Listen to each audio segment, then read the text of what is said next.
Glória a Deus, né? Deus é bom demais conosco, com o seu povo. Aleluia, glória a Deus. Quero te convidar a abrir sua Bíblia em João 3, versículo 16 em diante, dando continuidade aí ao nossas exposições em João. Uma série longa, inclusive, né, de exposições do Evangelho de João. João capítulo 3, a partir do versículo 16.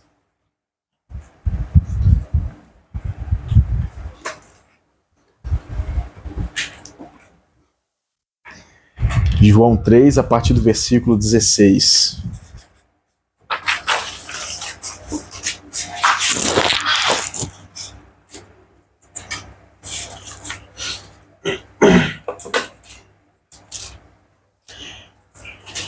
João capítulo 3, a partir do versículo 16,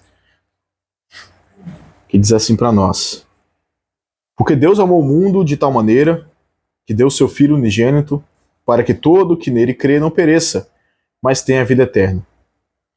Porque Deus enviou o seu Filho ao mundo, não para que condenasse o mundo, mas para que o mundo fosse salvo por ele. Quem nele crê não é condenado, mas o que não crê já está condenado, porque não crê no nome do unigênito Filho de Deus. A condenação é esta: a luz veio ao mundo, mas os homens amaram mais as trevas do que a luz, porque as suas obras eram más. Pois todo aquele que pratica o mal detesta a luz e não se aproxima da luz, para que as suas obras não sejam reprovadas. Quem pratica a verdade se aproxima da luz, para que as suas obras sejam manifestas, porque são feitas em Deus. Senhor, em nome de Jesus, nós pedimos ao Pai nesse instante a presença do Espírito Santo aqui. Nós sabemos que a sua palavra nos diz que onde 2 ou 3 estiverem reunidos em seu nome, o Senhor ali se faz presente. Mas nós queremos, ó Pai amado, a presença manifesta do Senhor em nosso meio. Queremos a intervenção do Senhor. Queremos o poder do Senhor sobre nós. Nós não, ó Pai amado, queremos estar aqui reunidos só como uma atividade corriqueira, comum, mas sabemos que é um culto ao Senhor. E se é um culto ao Senhor, o Senhor tem que estar presente. Pai, manifeste em nosso meio, opera poderosamente. Nesse instante, prepara nossa mente, nosso coração, para recebermos a sua palavra. Oramos em nome de Jesus. Amém. Queridos, na semana passada, nós vimos ali em João capítulo 3 mesmo, do versículo 1 até o versículo 15, falando sobre a conversa que Jesus teve com Nicodemos. Na verdade, Nicodemos foi procurar Jesus de noite, na calada da noite ali, para poder arguir Jesus, conversar com Jesus sobre questões referentes à palavra de Deus, referentes à obra do próprio Senhor. E que ficou bem claro na conversa de Jesus com Nicodemos é a necessidade que Jesus trouxe para Nicodemos, apresentou para ele, e que vale para todos que ouvem a palavra do Senhor, a necessidade de todo ser humano, que todo ser humano tem, de nascer de novo por meio da obra de Jesus. No finalzinho do versículo do texto que nós vimos na semana passada, no versículos 14, né, e 15, fala: da mesma forma como a serpente foi levantada no deserto, assim importa que o Filho do Homem fosse levantado, para que todo aquele que mirasse Jesus, mirasse a sua obra redentora e cresce nessa obra redentora, fosse salvo. Então nós vimos a necessidade de todo ser humano tem de nascer de novo por meio da obra do próprio Cristo, do próprio Jesus. E concluímos então que a religião por si só não é suficiente. Nicodemos era religioso e isso não significou nada para ele. O ser estudado apenas não é suficiente. Claro que estudar é bom, mas só o ser estudado não é suficiente. Nicodemos fazia parte da seita dos fariseus, que tinham o costume de decorar livros inteiros da Bíblia. E Nicodemos era um dos maiores dos fariseus, ou seja, alguém de renome, alguém que tinha importância, só que não tinha nascido de novo, a despeito de todo o seu estudo. E vimos que é preciso nascer de novo, é preciso ter uma nova vida em Cristo Jesus. O assunto de hoje, do que nós vamos ver aqui dos versículos 16 até o 21, é o que o texto nos mostra a missão de Jesus ao vir ao mundo, que foi justamente ser o salvador de todo aquele que crê. Todo aquele que se entrega a Jesus, todo aquele que crê em Cristo como seu único e suficiente Senhor e Salvador, é salvo por ele, é resgatado por ele. Né? Então quero que você volte os seus olhos mais uma vez para o texto, que a gente vai estar vendo essa noite, a gente vai caminhar por ele, vendo assim aquilo que Deus quer falar ao nosso coração hoje. Olha o versículo 16. Porque Deus amou o mundo de tal maneira que deu seu Filho unigênito, para que todo que nele crê não pereça, mas tenha vida eterna. Então a primeira coisa que tem aqui é Deus amou o mundo. Deus amou o mundo. Esse termo, essa expressão, né, essa oração, a oração por causa do verbo amar, né? Em português aí, a oração contém um verbo ali. Porque Deus amou o mundo, essa oração é muito usada para as pessoas que dizem que Jesus ele veio salvar todo mundo. Deus amou o mundo. Só que o mundo aqui no contexto judaico, no contexto escriturístico, melhor dizendo, diz respeito a ser além da cultura judaica. O judeu tinha a concepção de que só ele era o povo de Deus, só ele era salvo. E João traz a ideia de que Deus veio amar o mundo, veio amar todas as etnias, todas as nações. Ou seja, em cada região do mundo tem pessoas salvas por Cristo Jesus. Porque Deus veio amar o mundo na sua completude, não apenas o povo judeu. Se Jesus vier salvar todo mundo, o seu sacrifício seria ineficiente. Porque não é todo mundo que crê. Tem gente que fala não para Jesus. E para esses que falam não para Jesus, então a obra de Jesus na cruz seria ineficaz. Por isso que o texto fala que Deus amou o mundo de tal maneira para que todo aquele que crê na obra de Jesus não pereça, mas tenha vida eterna. Jesus veio salvar, resgatar aqueles que creem. Aqueles que confessam a Ele como seu único e suficiente Senhor e Salvador. Para aqueles que olham para a obra de Jesus feita na cruz, Ele sendo levantado como a serpente no deserto e acreditam. E são tocados por Deus e acreditam.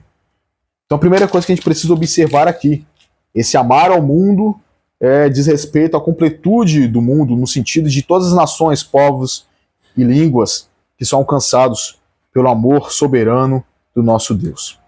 E, na sequência, fala para que todo aquele que nele crê não pereça, mas tenha vida eterna. Aquele que ora para Jesus, aquele que crê em Jesus, aquele que confia na sua obra redentora, ele não perece, ele não morre eternamente. Mas ele tem vida eterna.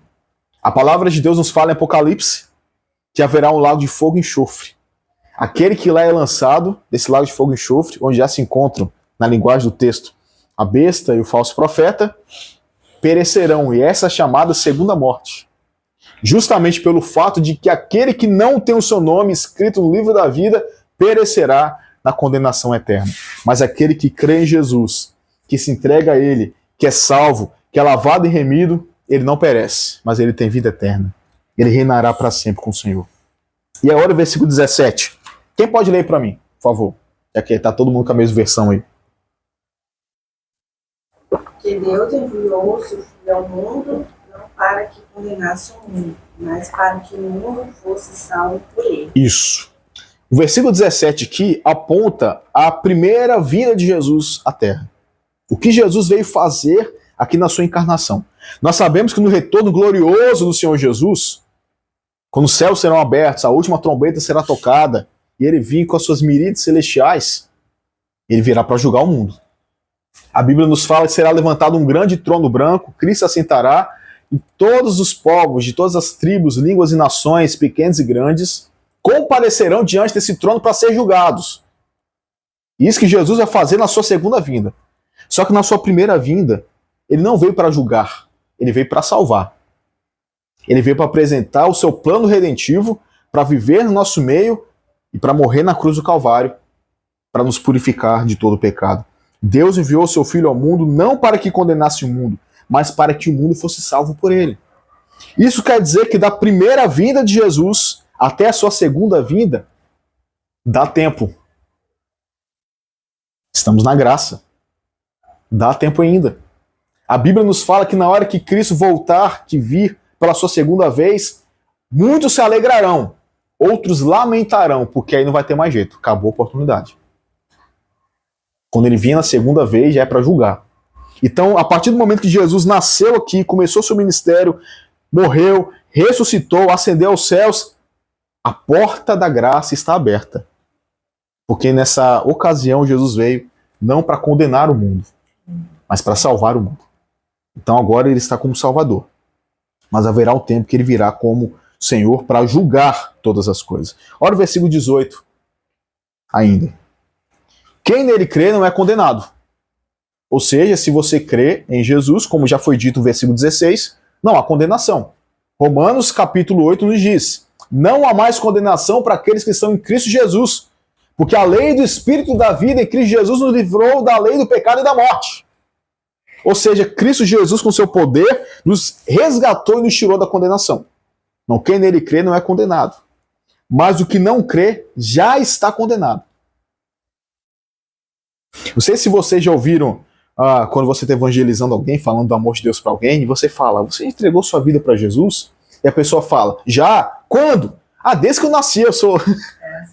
Não existe isso, gente. A Bíblia fala no Salmo 51, eu nasci em pecado, e em pecado me concebeu minha mãe. Nós nascemos pecadores, destinados à condenação e à danação eterna. Quem não crê em Jesus como único Senhor e Salvador já está condenado. Então o que Jesus veio fazer na terra e veio fazendo o seu ministério é retirar quem já está condenado e dar vida e abundância. É da salvação. Quem não crê em Jesus como único Senhor e Salvador, ele vai ter a efetivação da sua condenação lá no fim. Mas no presente momento, a sentença para ele já está lavrada.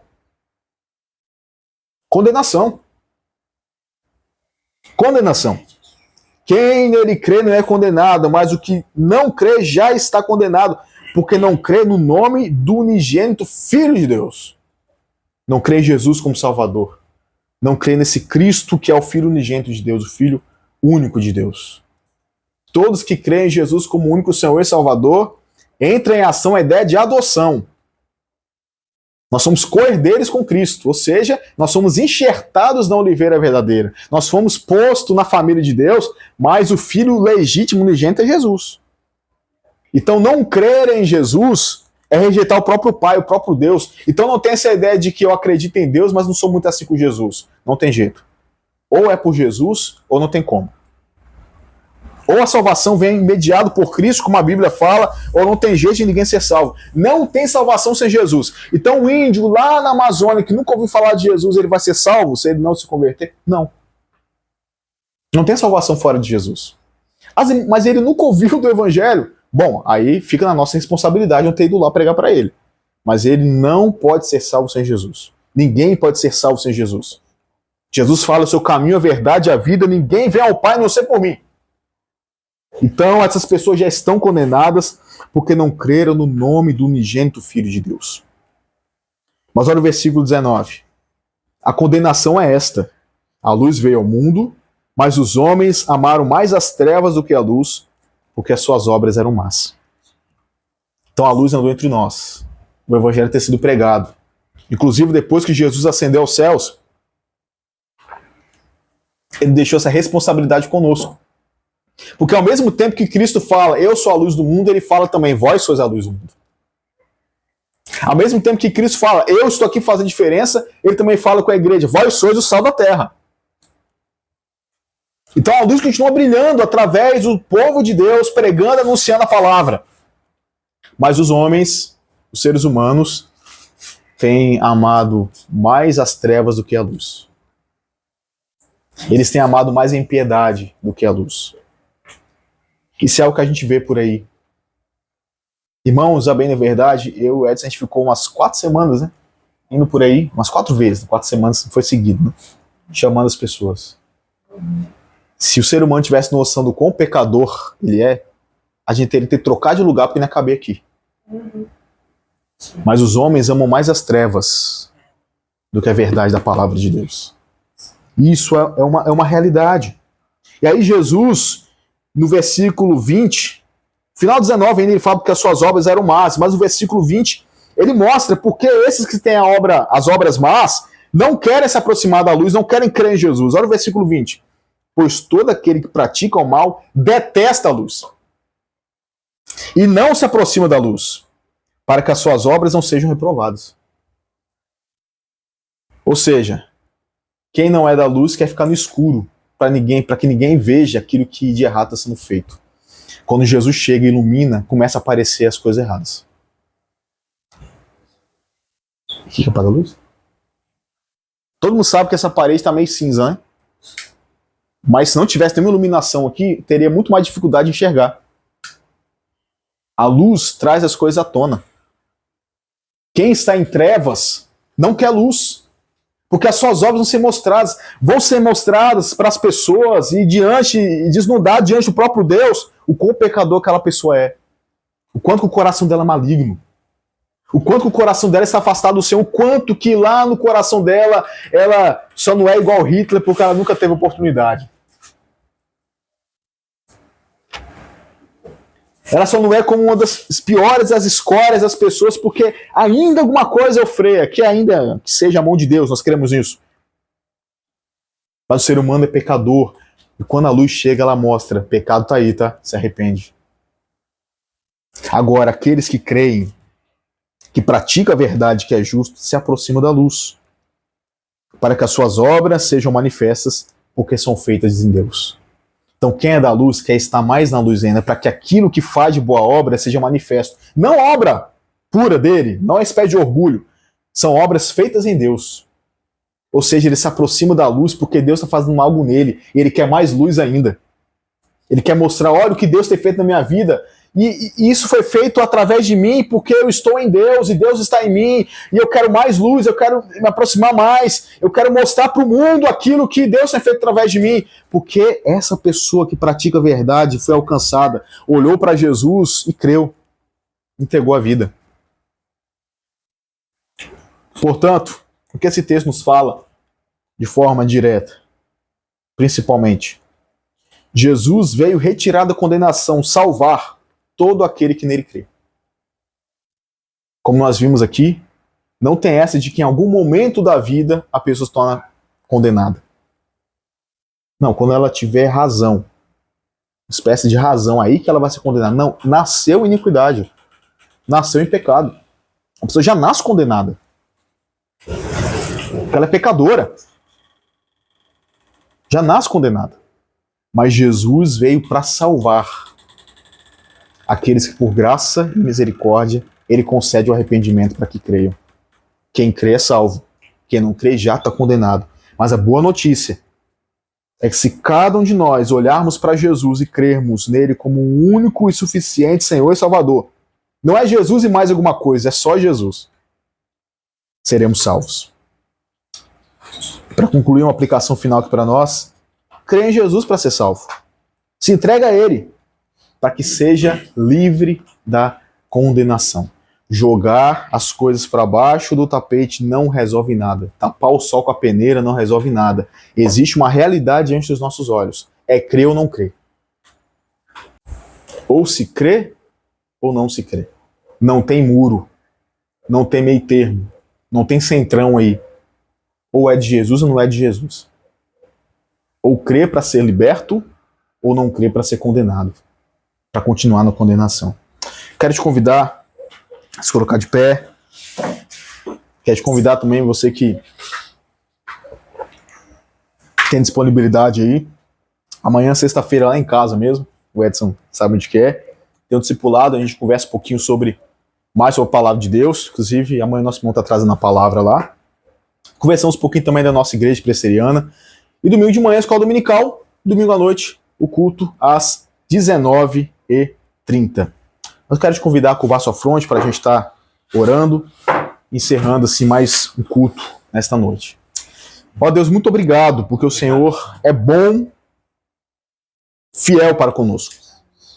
Nós pecamos, nós falhamos, mas o Senhor, ó Pai, nos amou de tal maneira que além de nos salvar, nos preserva. Glória a Deus por isso. Mas, ó Deus, nós aprendemos nessa noite, pela palavra do Senhor, de que quem crê é salvo, quem não crê já está condenado. Ó Deus, que o Senhor cada vez mais nos use para anunciar essa verdade. Essa verdade, ó Pai, perene da Escritura Sagrada, de que só através de Cristo que é salvação. Nos dê intrepidez, nos dê ousadia. Deus, em nome de Jesus. Pai, converta corações em nosso meio, faça sua obra. E para essa pessoa também que está assistindo essa mensagem agora, talvez no YouTube, no Instagram, que o Senhor possa tocar no coração dela onde ela estiver. Para que haja salvação. Em nome de Jesus. Para que haja libertação da condenação. Nós oramos, gratos, em nome de Cristo Jesus. Amém. Queridos, que o Senhor te abençoe e te guarde, que o Senhor levante o rosto sobre ti, tenha misericórdia de ti, que o Senhor sobre ti levante o seu rosto e te dê a paz. Deus abençoe, assim, está encerrado mais um culto para a glória do nosso Deus. Amém.